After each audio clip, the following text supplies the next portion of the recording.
আসসালামু আলাইকুম সবাইকে, আশা করি সকলেই ভালো আছেন। আজকে হচ্ছে আমাদের লেসন নাম্বার 8। আর আজকের ক্লাসে আমরা শিখব দিস আর দিয়ে কিভাবে সেন্টেন্স মেক করতে হয়।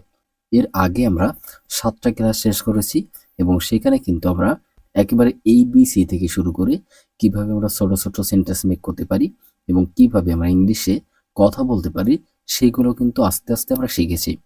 তো আপনারা যদি সেই ক্লাসগুলো না দেখে থাকেন অবশ্যই দেখে আসবেন, তাহলে আজকের ক্লাসটা বুঝতে আপনাদের সুবিধা হবে।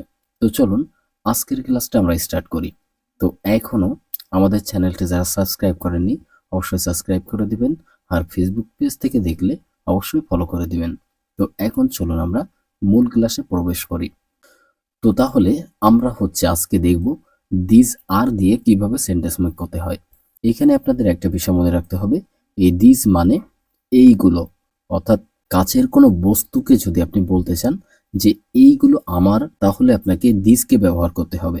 যেমন আপনি বলতে পারেন এই বইগুলো আমার, অথবা আপনি বলতে পারেন এই মোবাইলগুলো আমার। তো সেই ক্ষেত্রে আপনাকে দিসকে ব্যবহার করতে হবে এবং ভার্ব হিসাবে আর কে ব্যবহার করতে হবে। এখন এরপরে আমাদের বসাতে হবে my, our, your, their, his, her, its, এর যে কোনো একটা ওয়ার্ডকে আমাদের বসাতে হবে। তারপরে আমাদের যে কোনো একটা জিনিসের নামকে বসাতে হবে, ঠিক আছে? এখন সেটা হতে পারে মোবাইল, সেটা হতে পারে ল্যাপটপ, সেটা হতে পারে বটেলস, সেটা হতে পারে বার্ডস, ঠিক আছে? তারপরে সেটা হতে পারে টয়েস, সেটা হতে পারে চেয়ার, যে কোনো কিছু আপনার হতে পারে। যে কোনো জিনিসের আমরা নামকে বসাবো, তাহলে আমাদের সেন্টেন্স মেকটা হয়ে যাবে। তো এখন চলুন আমরা একটু প্র্যাকটিক্যালি বোঝার চেষ্টা করি। দেখেন, this are my pens, this are my pens. এখন এইখানে দেখেন আমরা প্রথমে দিস আর কে বসিয়েছি, তারপরে হচ্ছে আমরা মাইকে বসিয়েছি। এই মাইকে আমরা এইখান থেকে নিয়েছি, তাই না? আর দিস আর কে আমরা ঠিক আমাদের সেন্টেন্স মেকিং প্যাটার্ন থেকে নিয়েছি। এরপরে দেখেন আমরা একটা জিনিসের নাম নিয়েছি, পেন্স। পেন্স এটা হচ্ছে কলমের নাম, তাই না? পেন্স মানে কি? কলম। আমরা জানি পেন্স মানে কলম, কিন্তু এখানে আমরা লিখেছি পেন্স, তার মানে অনেকগুলো কলম।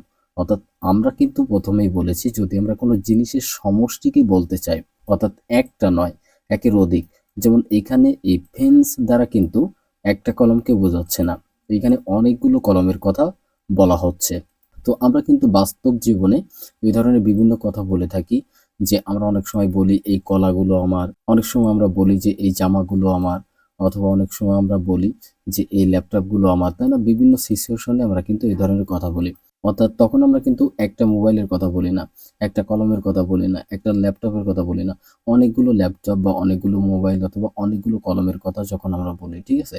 তার মানে আপনাকে এক কথা মনে রাখতে হবে, যখন একের অধিক কোনো বস্তু সম্পর্কে আপনি বলতে চাবেন, তখন আপনাকে তার সাথে একটা এস লাগিয়ে সেটাকে প্লুরাল করে নিতে হবে। এইখান থেকে তাহলে আপনি বুঝতে পেরেছেন যে এই সেন্টেন্সটা কিভাবে গঠিত হয়েছে। ঠিক একইভাবে দেখেন আমাদের এখানে এই বাদবাকি সেন্টেন্সগুলো গঠিত হয়েছে। আপনি যদি একটা বুঝতে পারেন তাহলে বাকিগুলো আপনি বুঝতে পারবেন। এখন এটা দেখেন, this are our pens, this are our pens, এইগুলো আমাদের কলম, এইগুলো আমাদের কলম। This are your pens, this are your pens, এইগুলো তোমার কলম। দিস আর ইউর পেন্স, এইগুলো তোমাদের কলম। এখন এইখানে একটা বিষয় খেয়াল করেন, এইখানে আমরা তোমার কলম বলেছি আবার তোমাদের কলম বলেছি, কিন্তু এইখানে আমরা দুইটার ক্ষেত্রে ইউরকে ব্যবহার করেছি, তাই না? এই দেখেন ইউরকে ব্যবহার করেছি। এখানে আমরা বলেছি তোমার এবং তোমাদের। এখন এখানে আমরা কেন এই দুইটা সেন্টেন্সেই ইউরকে ব্যবহার করলাম? এখন দেখেন তোমার এবং তোমাদের এই দুইটা ওয়ার্ডের জন্য আলাদা কোনো ইংলিশে ওয়ার্ড নেই, সেই জন্য হচ্ছে আমরা ইউরকে ব্যবহার করেছি, ঠিক আছে? এটা হচ্ছে একটা বেসিক ধারণা, তো আপনারা এইভাবে মনে রাখবেন। তারপরে দেখেন, this are their pens, this are their pens, এইগুলো তাদের কলম, এইগুলো তাদের কলম। This are his pens, this are his pens, এইগুলো তার কলম। This are her pens, this are her pens, এইগুলো তার কলম। তো এইখানেও আপনি একটা বিষয় খেয়াল করেন, আমরা এখানে বলেছি এইগুলো তার কলম, অর্থাৎ তারকে বলেছি। এরপরে দেখেন এখানেও আমরা বলেছি এইগুলো তার কলম, কিন্তু এইখানে আমরা ব্যবহার করেছি হিজ এবং হার। এইটা কেন ব্যবহার করেছি? দেখেন এই হিজের অর্থেও তার, আবার হারের অর্থেও তার। কিন্তু এই হিজটা ব্যবহার হয় শুধুমাত্র পুরুষের ক্ষেত্রে। অর্থাৎ আমরা যদি কোনো ছেলে বা কোনো পুরুষের কোনো জিনিস সম্পর্কে বলতে চাই, যে আমরা যদি বলি এইটা হচ্ছে রহিমের কলম, এখন রহিমের না বলে আমরা যদি বলি এটা তার কলম, মানে তার দ্বারা আমরা রহিমকে বোঝাচ্ছি, ঠিক আছে, তখন আমাদেরকে হিজকে ব্যবহার করতে হয়। আর আমরা যদি কোনো মেয়ে সম্পর্কে বলতে চাই বা কোনো মহিলা সম্পর্কে বলতে চাই, তখন আমাদের হারকে ব্যবহার করতে হয়। অর্থাৎ আমাদের মনে রাখতে হবে পুরুষের ক্ষেত্রে আমরা হিজকে ব্যবহার করব, আর মহিলাদের ক্ষেত্রে আমরা হারকে ব্যবহার করব, ঠিক আছে। তো তাহলে এই দুইটা বিষয় আপনারা ক্লিয়ার হয়ে গেছেন। এখন দেখেন, this are its pens, this are its pens, এইগুলো ইহার কলম। এখন একটা বিষয় খেয়াল করেন, এই ইটসটা কিন্তু সব ক্ষেত্রে ব্যবহার করা যায় না, তবে আমাদের মুখের জড়তা কাটানোর জন্য, প্র্যাকটিসের জন্য আমরা সব ক্ষেত্রে এটাকে ব্যবহার করে প্র্যাকটিস করব, ঠিক আছে। তো তাহলে প্রথমে হচ্ছে আমরা শিখলাম যে কিভাবে এখানে দিস আর এবং my, our, your, their, his, her, its এইগুলো ব্যবহার করে কিভাবে আমরা সেন্টেন্স গঠন করতে পারি। তো এখন আমরা দেখব এই সেন্টেন্সগুলোকে ব্যবহার করে কিভাবে হচ্ছে আমরা হাজার হাজার সেন্টেন্স তৈরি করতে পারি, সেইটা এখন আমরা শিখব। তো দেখুন, আমি এখানে কিন্তু প্রত্যেকটার ক্ষেত্রে এই ফেন্সকে রেড মার্ক করে রেখেছি।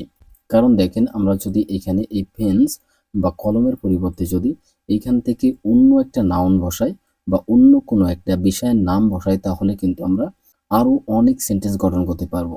যেমন দেখুন, আমি যদি এখানে এই পেনকে বাদ দিয়ে এখানে মোবাইলকে বসাই, ঠিক আছে, আমি যদি বলি যে এইগুলো আমার মোবাইল, এইগুলো আমার মোবাইল, ঠিক আছে, অর্থাৎ এখানে অনেকগুলো মোবাইল আছে, যে মোবাইলগুলো আমার, সেটা আমি বলতে চাচ্ছি।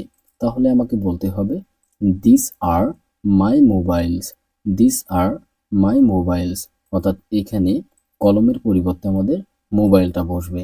এখন প্রত্যেকটার ক্ষেত্রে আপনি এইভাবে চেঞ্জ করে করে বলতে পারবেন। কিভাবে দেখুন, এখন আপনি বললেন এগুলো আমাদের মোবাইল, এগুলো আমাদের মোবাইল, সেক্ষেত্রে আপনাকে বলতে হবে this are our mobiles, this are our mobiles. তো তাহলে প্রত্যেকটা দিয়ে আপনি এভাবে প্র্যাকটিস করে ফেলবেন। দেখুন, দিস আর ইউর মোবাইলস, এইগুলো তোমার mobiles, this are your mobiles, এগুলো তোমাদের mobiles, this are their mobiles, এগুলো তাদের mobiles, this are his mobiles, এইগুলো তার mobile, this are her mobiles, এইগুলো তার mobile, this are its mobiles, এইগুলো ইহার মোবাইল। তো এইভাবে করে আপনি কি করবেন, প্রথমে মোবাইল দিয়ে প্র্যাকটিস করবেন, এরপরে ল্যাপটপস দিয়ে প্র্যাকটিস করবেন, তারপরে বটেলস দিয়ে প্র্যাকটিস করবেন, তারপরে বার্ডস দিয়ে প্র্যাকটিস করবেন। এখান থেকে প্রত্যেকটা ভোকাবুলারিজকে নিয়ে আপনি এই পেন্স এর পরিবর্তে ওইগুলোকে বসিয়ে বসিয়ে প্র্যাকটিস করবেন। তো যখন আপনার এই সবগুলো দিয়ে প্র্যাকটিস করা হয়ে যাবে, তখন আপনি কি করবেন, আপনার আশেপাশে যা কিছু দেখবেন আপনি সেইগুলোকে হচ্ছে প্র্যাকটিস করার চেষ্টা করবেন। আপনি যখন বাইরে ঘুরতে যাবেন অথবা বন্ধু বান্ধবদের সাথে সময় কাটাবেন, যখন আপনি যা কিছু দেখবেন সেইগুলোকে এই সেন্টেন্স দিয়ে আপনি আরো সেন্টেন্স মেক করে করে প্র্যাকটিস করবেন। তাহলে কিন্তু অল্প দিনে আপনার মুখে জড়তা কেটে যাবে, আপনি খুব সহজেই ইংলিশে কথা বলতে পারবেন। তো এটা হচ্ছে একটা খুবই সুন্দর প্রসেস, আপনারা প্রতিদিন ফলো করে এইভাবে হচ্ছে প্র্যাকটিস করতে থাকবেন, তাহলে দেখবেন যে একটা সময় আপনি ইংলিশে কথা বলতে পারছেন। তো আজকের ভিডিওটা ছিল এতটুকুই, আশা করি ভিডিওটি ভালো লেগেছে। যদি ভিডিওটি ভালো লাগে অবশ্যই আমাদের চ্যানেলটি সাবস্ক্রাইব করবেন এবং পাশে থাকা বেল আইকনটি ক্লিক করে দিবেন। আর আমাদের ফেসবুক পেজ থেকে দেখলে অবশ্যই ফলো করে দিবেন।